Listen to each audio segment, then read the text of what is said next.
अच्छा जी, जावास्क्रिप्ट में दो तीन चीज़ें हैं जो मज़ीद हैं। वैसे तो हर चीज़ इंपॉर्टेंट है, लेकिन मैं आपको कहा कि जावास्क्रिप्ट पूरी की पूरी एक चीज़ पे बेस करती है, और वो क्या है?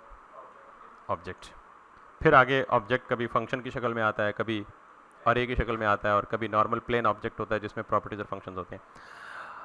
अब आपको ये भी अंदाज़ा हो गया होगा अब तक कि काफ़ी ज़्यादा सारे ऑब्जेक्ट ऐसे हैं जो बिल्ट इन है, यानी कुछ ऑब्जेक्ट्स हम खुद बनाते हैं, कुछ ऑब्जेक्ट्स हैं बिल्ट इन है। जैसे डॉक्यूमेंट का ऑब्जेक्ट बिल्ट इन है, document dot gate element by ID करते हैं, कंसोल डॉट लॉग करते हैं, तो कंसोल का ऑब्जेक्ट क्या है? ये भी बिल्ट इन है। इसी तरह एक और ऑब्जेक्ट है जो ग्लोबल ऑब्जेक्ट है। मिसाल के तौर पे अगर मैं, या उस ऑब्जेक्ट से पहले एक और चीज़ मैं बताता हूँ। अभी तक हम जितने काम करते हैं ना जावास्क्रिप्ट में, जो भी कोड डायरेक्टली लिखते हैं बगैर किसी फंक्शन के, तो जो ही ये पेज लोड होता है वो सारा का सारा खुद एग्जीक्यूट हो जाता है कोड। हमारा कोई इख्तियार नहीं है उसे रोकने में। हमारा इख्तियार कैसे है कि हम अगर किसी कोड को ऑन डिमांड चलाना चाहते हैं तो हम क्या कर लें, एक यूज़र डिफाइंड फंक्शन बना लें और उस फंक्शन को फिर क्या करें, कॉल कर लें, यानी जहाँ कॉल करेंगे वहीं वो चलेगा। फिर कंट्रोल करने का हमारा और इख्तियार किया कि हम उस फंक्शन को भी डायरेक्ट कॉल ना करें, बल्कि किसी इवेंट के साथ एसोसिएट कर दें कि जब क्लिक हो तभी ये फंक्शन चले, जब डबल क्लिक हो तभी ये फंक्शन चले, जब माउस ऊपर जाए तभी चले। तो इसका मतलब ये है कि हम क्या कर रहे हैं, प्रोग्राम की एग्जीक्यूशन को समहाउ कंट्रोल कर रहे हैं कि कब चलना चाहिए, डायरेक्ट चलना चाहिए, या जब फंक्शन कॉल हो तब चलना चाहिए, या किसी इवेंट के साथ उस फंक्शन को एसोसिएट कर दें कि जो ही वो इवेंट फायर हो तब चलना चाहिए।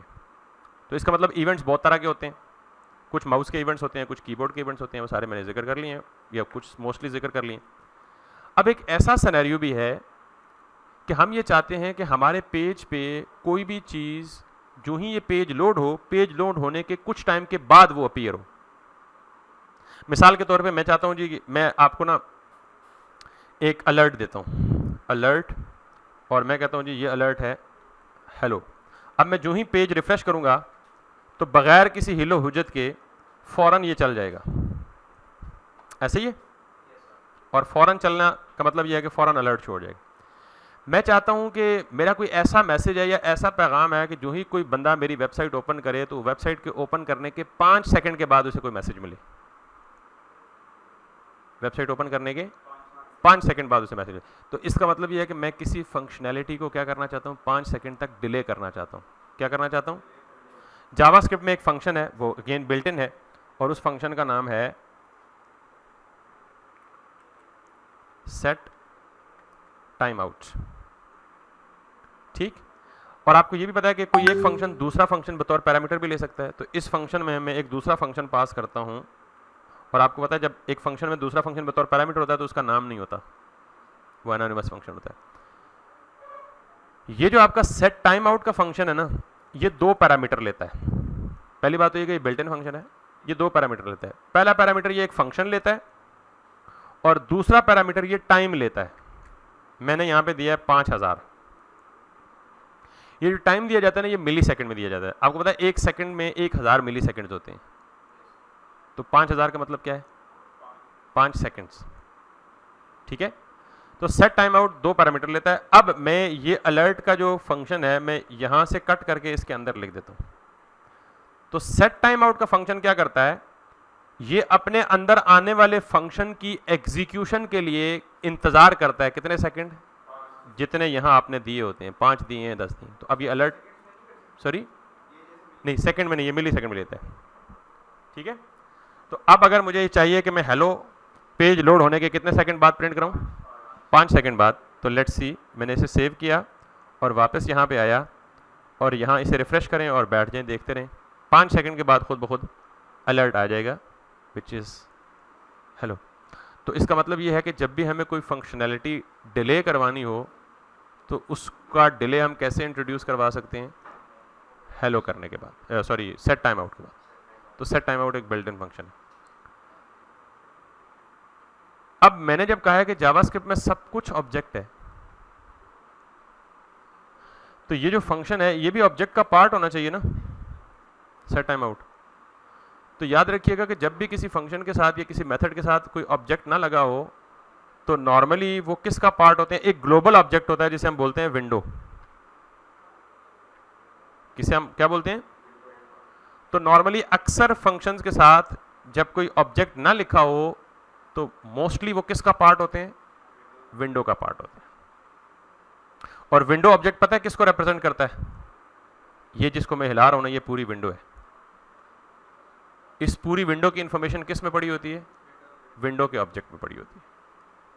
और उसी इंफॉर्मेशन में से एक इंफॉर्मेशन क्या है? Set time out.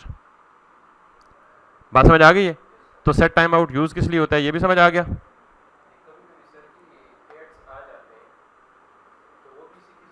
एग्जैक्टली ऐसे ही होता है। ऐड कुछ सेकंड के बाद आते हैं, कुछ टाइम के बाद अपीयर होते हैं, ऐसे ही होता है। यस, बिल्कुल ऐसे ही होता है।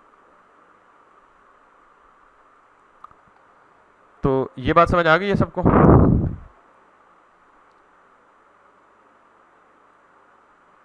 अब मुझे ये बताने का भी एक खास मकसद था। इसी तरह हम एक और चीज करते हैं। एक चीज है जिसे हम चाहते हैं जी कि अगर हमारी ये रिक्वायरमेंट है कि यार कुछ चीज जो है वो हर मखसूस वक्फे के बाद बार बार आए। मिसाल के तौर पे मैं कहता हूं, मैं यहां पे कहता हूं जी कि मेरे पास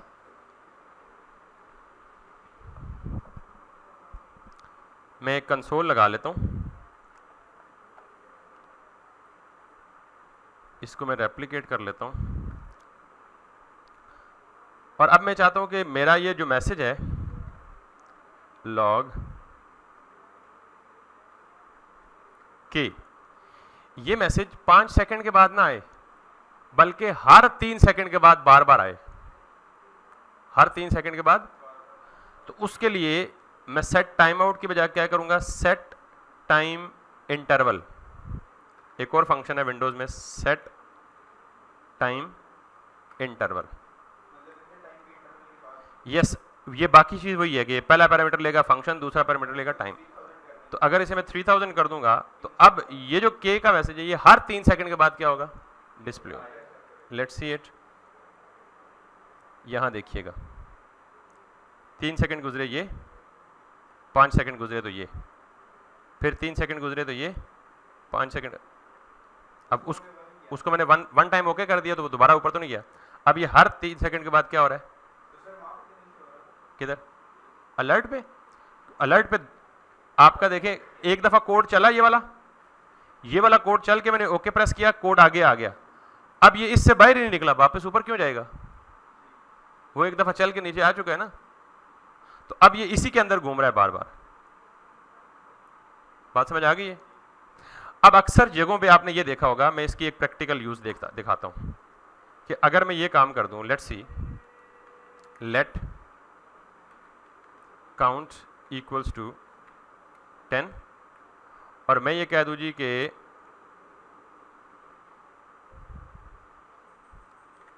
लॉग काउंट, और इसके नीचे आके मैं कर दूं काउंट माइनस माइनस। ये जब 2 दफा किसी वेरिएबल के साथ माइनस लिखा हो तो इसका मतलब ये डिक्रीमेंट हो रहा है। क्या हो रहा है? डिक्रीमेंट का मतलब क्या है कि काउंट की इनिशियल वैल्यू क्या है? 10। जब यहां आएगा तो क्या डिस्प्ले करेगा? 10 ही डिस्प्ले करेगा ना। अब जब डिस्प्ले करने के बाद यहां आएगा तो काउंट के साथ क्या लगेगा? 2 दफा माइनस, तो जो इसमें 10 पड़ा हुआ है उसको एक कम कर देगा, दोबारा जाएगा 9 डिस्प्ले करेगा, फिर इसको एक कम करेगा, दोबारा करेगा 8। तो अब ये अगर ये जो सेट टाइम इंटरवल है इसको इस्तेमाल करके हमने एक यूजफुल चीज बना ली। देखिएगा अब यहां पे 10 9। अब सपोज करें ये घड़ी वाला काउंटर है तो आप 3 सेकंड के बजाय क्या करें? इसको 1 सेकंड कर दें, ज्यादा फीजिबल हो जाएगा।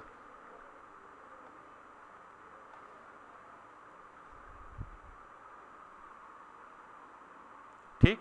अब सपोज आप ये काउंटर यहां लगाना चाहते हैं कहीं पे, तो आप क्या करेंगे? सपोज मैं इसको बिल्कुल चला सकते हैं, अब वो तो फंक्शन डिफाइन कर सकते हैं। पहले ज़रा दिखाते हैं फिर आपकी जो डिमांड है उसका। मैं यहाँ पे लिखता हूँ H1 और इसको लिख देता हूँ जी क्या? ID COUNTER counter. तो यहाँ क्या करूँगा? पहले काउंटर को गेट करूँगा, डॉक्यूमेंट डॉट क्वेरी सेलेक्टर, और यहाँ पे क्या करूँगा? ID से COUNTER और इसको लेट सी इसमें असाइन कर दूंगा। और फिर आपको पता है कि मेरे पास दो प्रॉपर्टीज थी, सी डॉट इनर HTML और इनर टेक्स्ट दो थी ना। इनर टेक्स्ट इक्वल्स टू क्या, COUNT, यानी ये जो काउंट की वैल्यू थी वो मैंने किस में असाइन कर दी, इनर टेक्स्ट में। समझ आ गई ये बात? अब ज़रा गौर से सुनिए, देखिएगा कि क्या होगा मेरे साथ।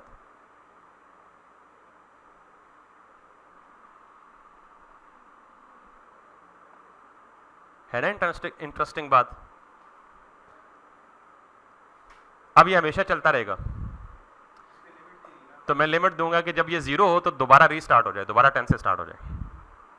समझ आई बात? तो मैं यहां पे क्या करूंगा, मैं यहां पे जाऊंगा, if count is less than or equal to 0, यानी जो ही काउंट जो है 0 के बराबर हो या 0 से लेस हो तो दोबारा क्या हो जाए, COUNT, count equals to 10। Count को दोबारा क्या बना दो, 10 बना दो। अब देखें, बिल्कुल छोटी सी लॉजिक यूज करके मैंने एक मौसर सी चीज बना ली, काउंट डाउन टाइमर बना लिया। मुश्किल है? अब देखिए 1 पे जाके या 0 पे जाके दोबारा क्या हो जाएगा, 10 हो जाएगा। अब ये मुसलसल इसी के बीच में चलता रहेगा। समझ आई बात? तो ये सारी चीजें वही यूज की हैं जो पहले आपको पढ़ा चुका हूं, बता चुका हूं, इसमें कोई मसला तो नहीं है ना। अब जरा एक और चीज करते हैं, वो ये करते हैं कि एक इमेज का छोटा सा स्लाइडर बनाने की कोशिश करते हैं।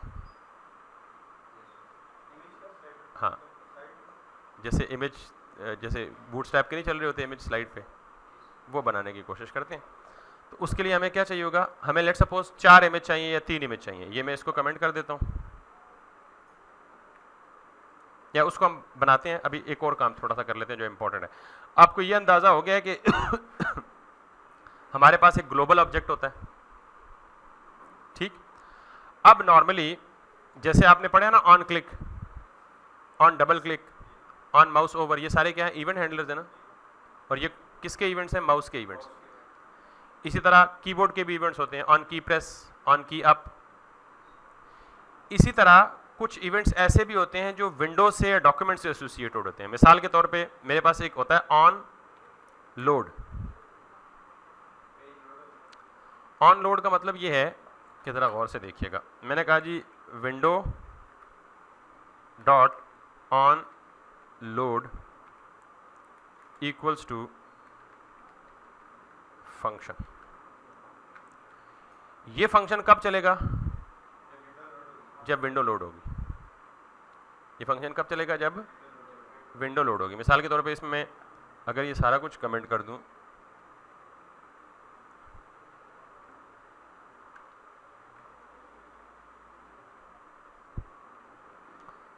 तो मेरे पास एक है जी, लेट सपोज मैं करता हूं लॉग लोडेड। जो ही मैं रिफ्रेश करता हूं तो विंडो रीलोड होती है ना, विंडो रीलोड होती है। तो आप कहेंगे इसका मकसद क्या है? इसका मकसद तो आपको थोड़ा सा आगे चल के पता चलेगा। लेकिन नॉर्मली जब भी हम कोई चीज़ लिखते हैं ना जावास्क्रिप्ट में, तो हम इस तरह बिल्कुल खाली बेयर नहीं लिखते। वो नॉर्मली हम कहाँ लिखते हैं कि जावास्क्रिप्ट तभी चले जब विंडो लोड हो जाए। तो इसी तरह ये इवेंट हैंडलर किसका है, विंडो का। जिस तरह ये लोड किसका इवेंट है, विंडो का। जिस तरह इवेंट होते हैं ना, माउस के इवेंट्स होते हैं, कीबोर्ड के इवेंट्स होते हैं, तो वैसे लोड किसका इवेंट है, विंडो का। समझ आई बात? इसी तरह एक और होता है डॉक्यूमेंट डॉट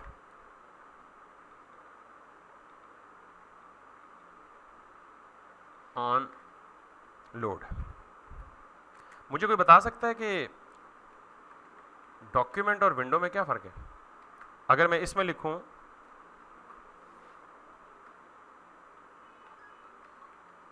डॉक्यूमेंट लोडेड, तो ज़रा देखिएगा,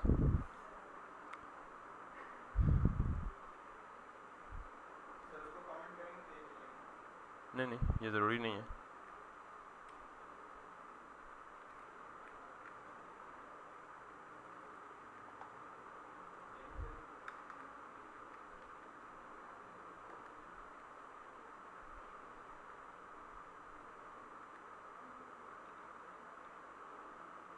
ये डॉक्यूमेंट डॉट रेडी है या समथिंग लाइक ऑन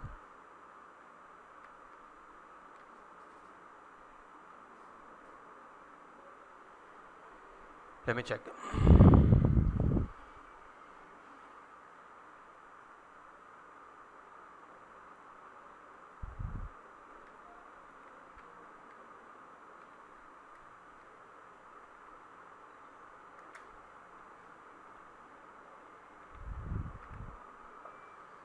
तो ये तो jQuery का है।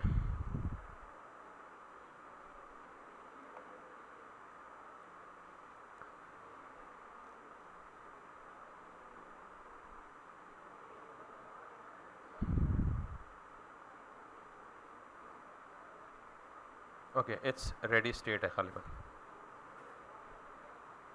ठीक है। So let me do this and then I will explain. Document dot ready state,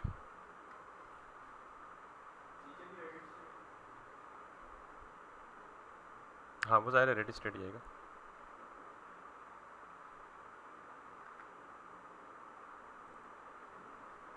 और ये इवेंट नहीं है,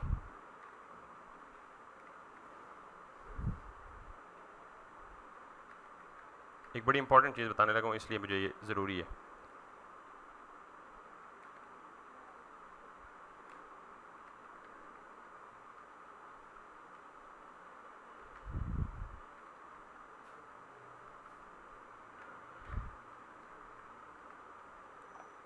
अब अगर मैं जाऊँ और इसको हिट करूँ तो it should show me something like this.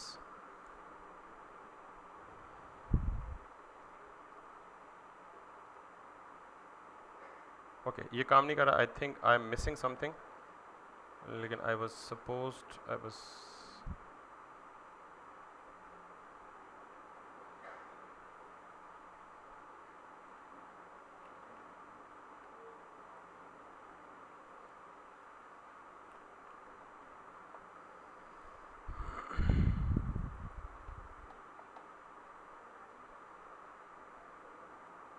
Okay basically जो चीज़ मैं करना चाह रहा हूँ ये करना चाह रहा हूँ कि अगर मैं कोई कोड तब चलाना चाहता हूँ जब मेरा पूरा डॉक्यूमेंट रेडी हो जाए। अच्छा, विंडो लोड में और डॉक्यूमेंट के रेडी होने में क्या फ़र्क है, ये ज़रा मैं फ़र्क बता देता हूँ। आई डोंट नो ये क्यों नहीं चल रहा, मैं इसको ट्राई करके फिर आपको बता दूंगा कि इसके ना चलने की वजह क्या है। विंडो लोड होने का मतलब है कि अगर कोई बंदा पेज रिफ्रेश करे तो इसका मतलब है क्या होगी, विंडो लोड होगी। अब जब विंडो लोड होती है तो विंडो के अंदर जो वेबसाइट है, जिस वेबसाइट ने रेंडर होना होता है, मे बी वो हैवी हो, मे बी इंटरनेट की स्पीड स्लो हो, और जो पूरा वेबसाइट का कंटेंट है वो अभी पूरा लोड नहीं हुआ।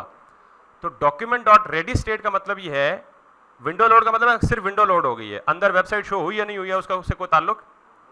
रेडी स्टेट का मतलब ये है कि अगर आपकी कोई ऐसी लॉजिक है जिसको आप तब चलाना चाहते हैं जब पूरी वेबसाइट क्या हो जाए, लोड हो जाए, रेडी हो जाए, तो उस काम के लिए कौन सी चीज़ इस्तेमाल होती है, डॉक्यूमेंट डॉट रेडी स्टेट, कि आपका पूरा का पूरा डॉक्यूमेंट क्या हो चुका है, रेडी हो चुका है। तो विंडो और डॉक्यूमेंट में फ़र्क रखना है आपने।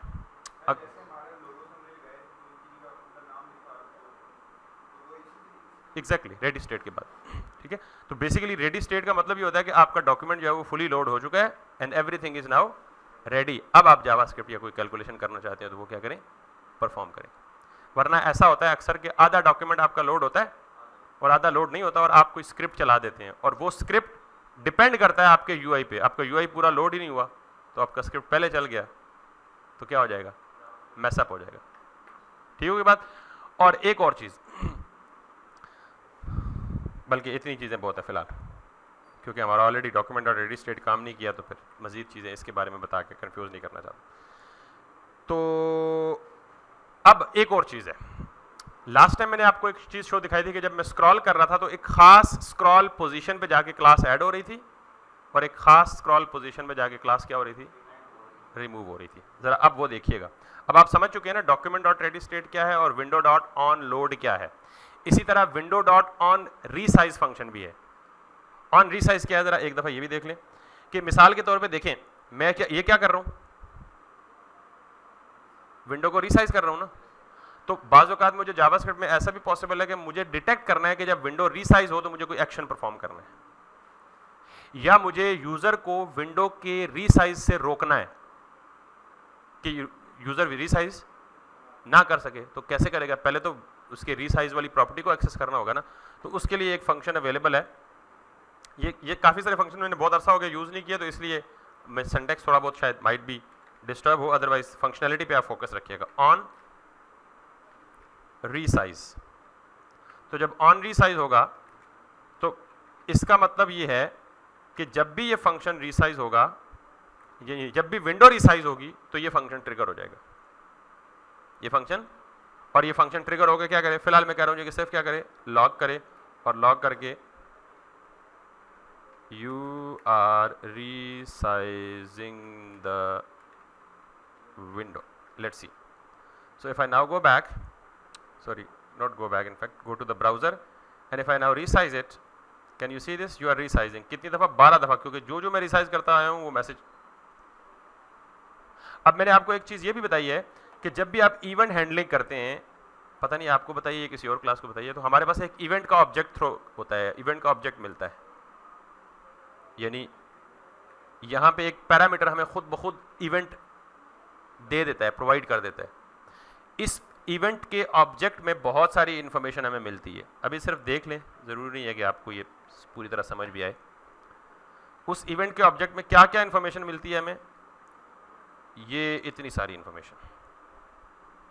हम इस इन्फॉर्मेशन को यूज़ करके बहुत सारे काम कर सकते हैं, ठीक। तो विंडो डॉट ऑन लोड, फिर डॉक्यूमेंट डॉट रेडी स्टेट, फिर विंडो डॉट ऑन रीसाइज, ये फंक्शंस पता लग चुके हैं। अब मैंने लास्ट टाइम आपको ये वाली वेबसाइट दिखाई थी, विच इज स्टिक्स,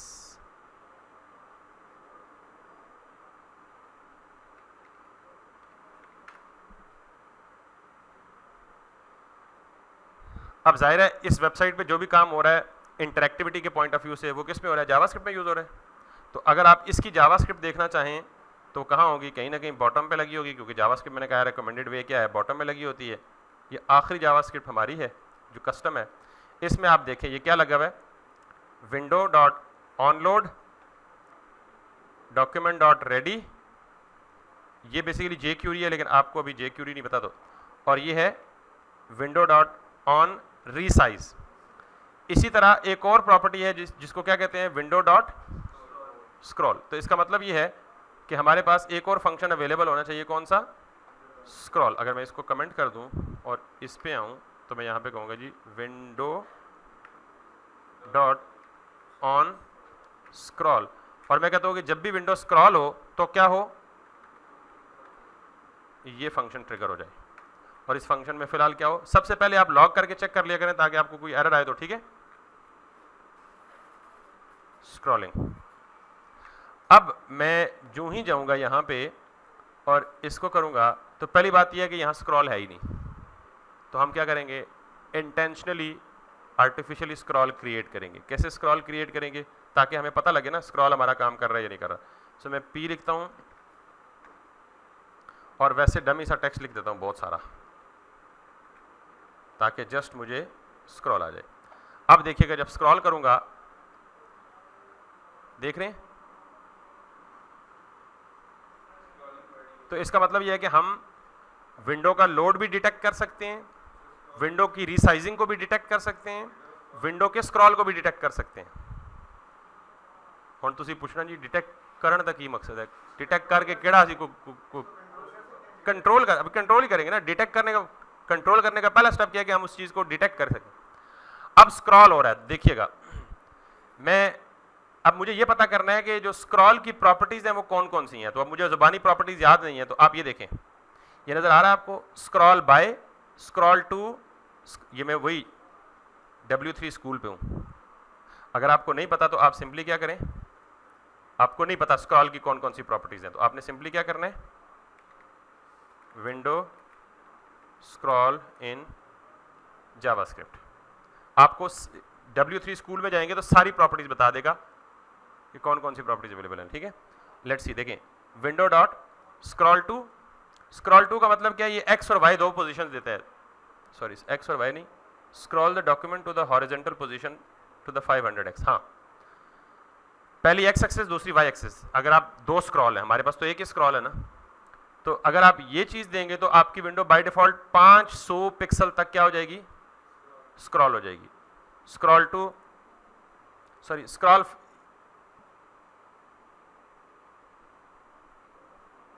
इसी तरह स्क्रॉल एक्स आए तो ये क्या करेगा, scroll the content by 100 pixels and alert the scroll X and scroll Y. ठीक, इसी तरह आप स्क्रॉल वाई पे जाएं।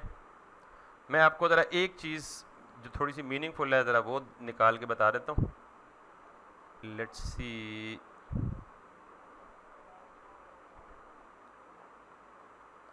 स्क्रॉल वाई क्या करता है, scroll the content by 100 pixels. हमें स्क्रॉल नहीं करना, हमें स्क्रॉल की पोजीशन को डिटेक्ट करना है कि कितने पिक्सल स्क्रॉल हो चुका है। यहाँ पे अगर आप देखें तो सॉरी बारी बारी पढ़ ही लेते हैं। स्क्रॉल बाय क्या करता है, स्क्रॉल डॉक्यूमेंट को स्क्रॉल करता है। स्क्रॉल टू क्या करता है, scroll the document to the, ये भी स्क्रॉल करता है। स्क्रॉल एक्स क्या करता है, स्क्रॉल द कंटेंट।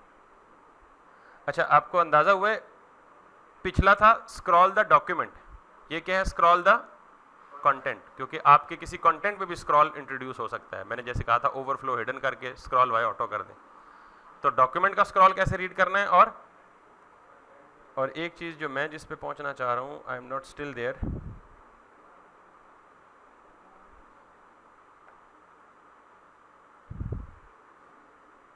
यहाँ पे शायद हमने कहीं किया हो।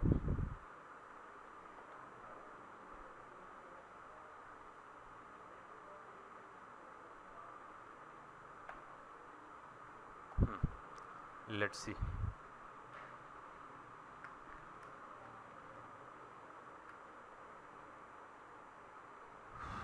स्क्रॉल टॉप की एक प्रॉपर्टी है, ठीक है।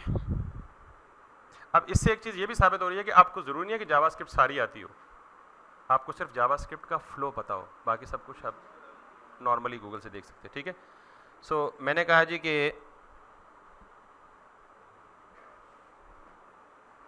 यहाँ पे मैं देता हूँ एक प्रॉपर्टी, इसके अंदर आया और मैंने कहा जी दोबारा से विंडो डॉट स्क्रॉल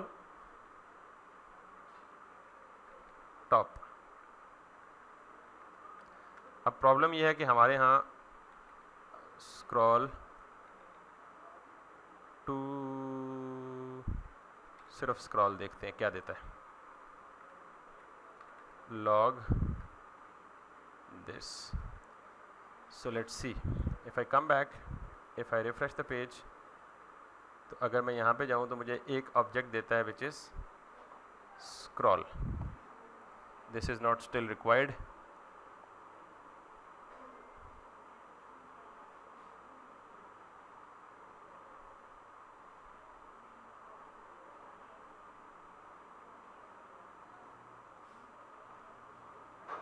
ये जो स्क्रॉल टॉप की प्रॉपर्टी है ये लगती है एलिमेंट के ऊपर, हमें चाहिए स्क्रॉल टॉप की प्रॉपर्टी किसके ऊपर, विंडो के ऊपर। So that is not available.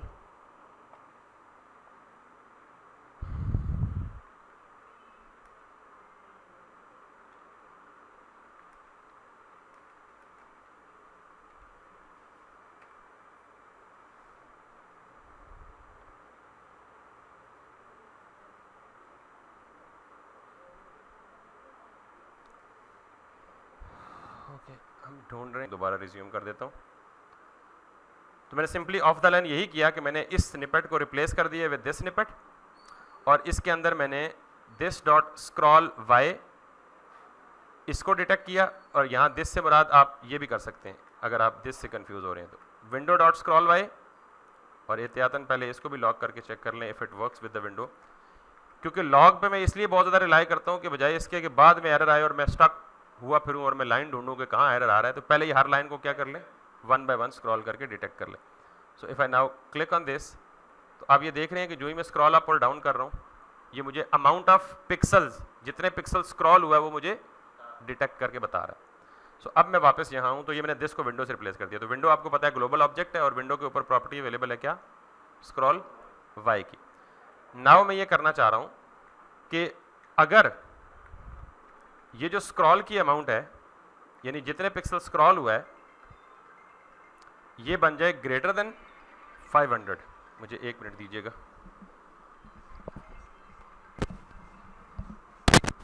For a moment. Anyways, सो अब मैंने ये डिटेक्ट कर लिया कि ये वाला कोड ब्लॉक तब चले जब हमारी स्क्रॉल पोजीशन क्या हो, 500 से ऊपर हो जाए। अभी हमें नहीं पता हमने कितनी करनी है, मैंने वैसे एक फिगर ले लिया कि 500 ऊपर हो जाए तो फिर ये वाला चले। तो फिर मैं यहाँ पे फिलहाल के लिए क्या करता हूँ, अलर्ट, और यहाँ पे कर देता हूँ जी स्क्रॉल इज ओवर। ठीक है, let me over. So now if I get back and अभी अब मैं लॉग नहीं करवा रहा कहीं, लेकिन जो ही ये 500 से ऊपर होगी, मैंने स्क्रॉल किया कुछ भी नहीं हुआ, और स्क्रॉल किया कुछ नहीं हुआ, और स्क्रॉल किया कुछ नहीं हुआ, कुछ नहीं हुआ, कुछ नहीं हुआ। जो ही ये 500 से ऊपर जाएगी, अलर्ट हो गया। Got it? और ये जो सुपर टेक पे ये जो काम हो रहा है, ये क्या हो रहा है जरा देखिएगा आप। एग्जैक्टली यही काम हो रहा है कि स्क्रॉल हुआ कुछ नहीं हुआ, और किया स्क्रॉल कुछ नहीं हुआ। हाँ, यस, एक नई क्लास ऐड कर दी। अब जरा ये चीज़ एग्जैक्ट मैं आपको इंप्लीमेंट करवाने जा रहा हूँ। मैं ये चाहता हूँ कि जो ही 500 पिक्सल हो स्क्रॉल, तो ये अलर्ट ना आए, बल्कि इसका बैकग्राउंड कलर चेंज हो जाए। इसका एक पैराग्राफ है ना, इस पैराग्राफ का बैकग्राउंड कलर चेंज हो जाए। तो मैं पैराग्राफ को, बल्कि मैं ये काम करता हूँ, ज़रा इससे भी अच्छी प्रोफेशनल अप्रोच देता हूँ। मैं यहाँ पे सेलेक्ट करता हूँ जी P, और P के नाम का टैग यहाँ पे अवेलेबल है, और मैं इसको क्लास दे देता हूँ। Let's see, P class PARAGRAPH। ठीक, अब मैं इस पैराग्राफ की यहाँ पे क्लास दे देता हूँ डॉट के साथ, और यहाँ पे मैं कह देता हूँ जी कि BGC is going to be red, और पैडिंग यानी मल्टीपल स्टाइल्स दे देता हूँ। तो जावास्क्रिप्ट में ये मल्टीपल स्टाइल देने होते तो बड़ा लंबा चौड़ा काम था, this dot style dot this, तो वो सारे स्टाइल इधर दे देता हूँ, फिर इसको dynamically as a class add कर दूंगा। ठीक है, padding is going to be 24 pixels, और फिलहाल ये दो चीज़ें दे दें। अब मैं चाहता हूँ कि देखें, ये जो क्लास है ना, ये नॉर्मली इस पे ना लगे। नॉर्मली इस पैराग्राफ पे कोई क्लास, बड़े इंपॉर्टेंट समझिएगा, ये बड़ा इंपॉर्टेंट कॉन्सेप्ट है। नॉर्मली पैराग्राफ पे कोई क्लास, जब 500 पिक्सल स्क्रॉल हो जाए तो फिर क्लास डायनामिकली ऐड हो। एग्जैक्ट वही काम जो उधर दिखाए। तो मैं यहाँ पे क्या करूँगा, सिंपली यहाँ पे आऊँगा, और मैं इसके बजाय बाकी सारा कुछ तो स्टेज सेट है ना, तो यहाँ पे आके कहूँगा जी कि डॉक्यूमेंट डॉट क्यूरी सेलेक्टर, और क्यूरी सेलेक्टर में हम क्या सेलेक्ट करेंगे, पैराग्राफ। लेकिन पैराग्राफ को किससे सेलेक्ट करें, उसके साथ तो कोई क्लास ही नहीं है। सेलेक्ट करने के लिए क्लास या आईडी चाहिए ना, आप आईडी दे दें या क्लास दे दें, कुछ भी दे दें। मैं इसको दे देता हूँ जी, एक क्लास दे देता हूँ P, दूसरी क्लास डायनामिकली ऐड करूँगा। P पे कोई स्टाइल नहीं है, पैराग्राफ पे स्टाइल्स हैं। ठीक है, सो लेट्स सी, मैं कहता हूँ जी सेलेक्ट करो उस क्लास को जो P है, और इसको एक वेरिएबल में सेव कर दो, लेट्स सी दिस। और अब क्या करो, P डॉट क्लास लिस्ट, ये तो हमने पढ़ा हुआ है। क्लास लिस्ट क्या करता है, उसके अंदर जितनी क्लासेस हैं उनको लिस्ट कर देता है, शो कर देता है। फिर मैं कह रहा हूँ जी डॉट ऐड, यानी वो जो एग्जिस्टिंग क्लास लिस्ट है उसमें एक नई क्लास ऐड कर दो। कौन सी, पैराग्राफ वाली, और ये पहले से हमने CSS में बना के रखी हुई है।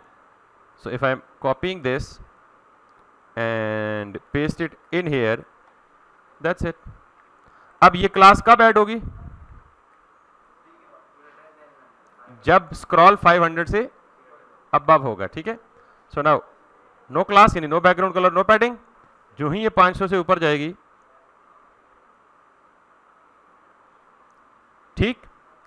अब हमें एक और काम करना पड़ेगा कि जब ये वापस ऊपर आ जाए, यानी अभी क्या हो रहा है, जो ही स्क्रॉल 500 से अबव जा रहा है तो क्लास ऐड हो रही है, लेकिन अब हमें क्लास को रिमूव भी तो करना है ना। कब रिमूव करना है, जब 500 से लेस हो तो, ठीक है। यहां कंडीशन देखें हमने क्या लगाया हुआ, if scroll is less then greater than 500 तो ये कर दो, एल्स एल्स क्या करो, एल्स का मतलब क्या है, एल्स कब होगा, जब 500 से कम होगी। तो ये जो क्लास है ना, इसको क्या कर दें, रिमूव कर दें। बाय द वे इसको बेशक बाय सिलेक्शन बाय ही कर लें, कोई मसला नहीं यहाँ पे, ताकि बार बार आपको ना करनी पड़े। तो मैं सिर्फ ये कह रहा हूँ कि यहाँ पे क्या कर दे, रिमूव, कि जब भी स्क्रॉल की पोजीशन 500 से ऊपर हो क्लास को ऐड कर दे, जब 500 से नीचे आ जाए तो क्या करे, रिमूव कर दे। Let's see, no class, if I come above 5, okay class.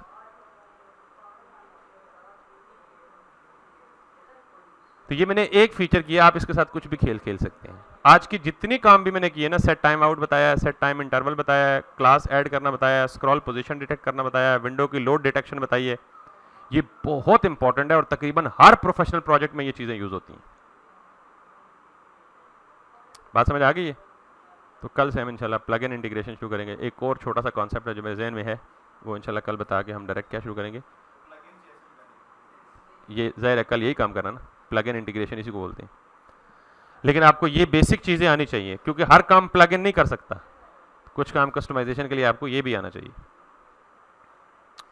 ठीक है जी, ऑनलाइन में आपको क्लियर है? कोई सवाल है तो बता दें। मेरे ख्याल में हम एरर में स्टक हुए तो लड़के